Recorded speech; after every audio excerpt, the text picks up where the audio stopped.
Martin, what do you think about all the good news we've had out of tech over the holiday season? It seems online shopping, the growth has expanded at a record pace, even when you compare it to brick and mortar shopping.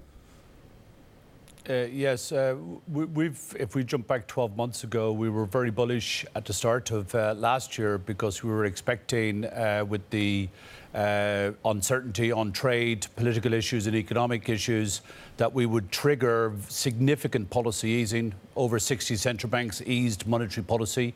And more importantly, fiscal policy has seen a significant easing of 20% compared to the run rate over the last 3 years. And this combination of monetary and fiscal easing together is very, very rare. And that combination is the reason why we've had these sort of rampant markets, whether it's gold, whether it's oil, whether it's the Nasdaq. The Nasdaq started a decade ago at 1,000, and today it's 9,000.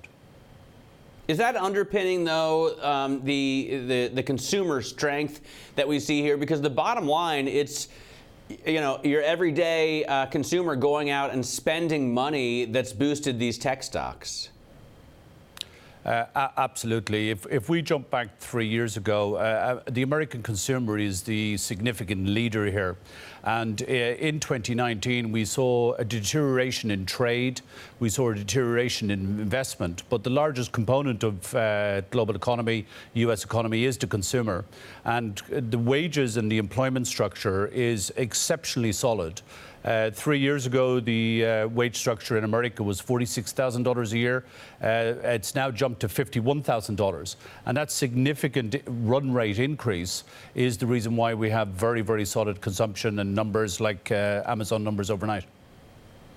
So could you see stocks rising further here, Martin? I mean, I'm looking at the PE ratio on the Nasdaq. It's already a pretty rich 27 forward PE. And as you mentioned, it's over 9,000. As we were talking about earlier, it's up 35% year to date. Are stocks like Amazon, which we're looking at here over the last 5 days, or Apple, going to help power the Nasdaq to even higher highs in 2020?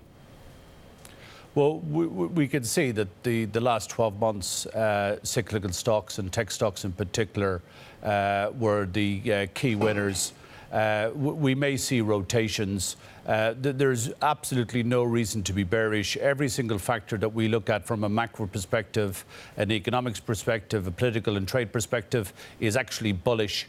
And this is one of the factors about why we had this run up here. Investors have to purchase, and investors over the past 12 months, with their concentration on the word uncertainty, actually have had a defensive posture, and cash levels are just too high.